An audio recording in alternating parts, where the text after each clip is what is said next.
So, first blood then for Azura. The winners in January of the 52 Super Series first regatta have won the first race here at the GAASTRA 52 World Championships here in Miami. It's a difficult race, very challenging conditions, pretty light, 7 to 10 knots of breeze, big shifts in direction and big changes in wind pressure. Azura made a pretty decent start. Gladiator, actually Tony Langley's team, which won the practice race yesterday, made the best start and led in the early part of the first beat. Indeed, it was Gladiator who rounded the windward mark in first place, with Azura just behind them. Azura jibe set down the first run. Gladiator stayed to the right, lost out a little bit, but it was Gladiator who was just ahead as it went round the leeward gate.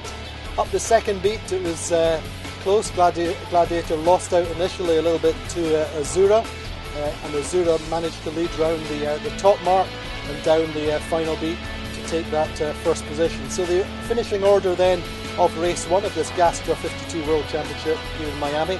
First place was then Azura, second place was Gladiator, just pretty close in the end. Third place Quantum Racing, the 3 times world champions, sailed a pretty good race. They were pretty consistent, a little bit deep to start with, but they got back nicely into what you consider a counting result. And it was very close between Vesper and Interlodge on the finish line.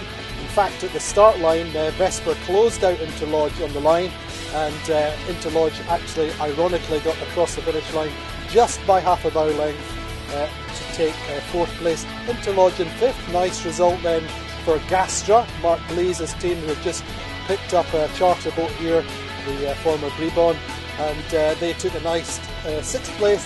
7th place across the line was Ran under the 8th Seville. So that's the first race over. We should roll into a second race immediately. Conditions still pretty light, pretty challenging.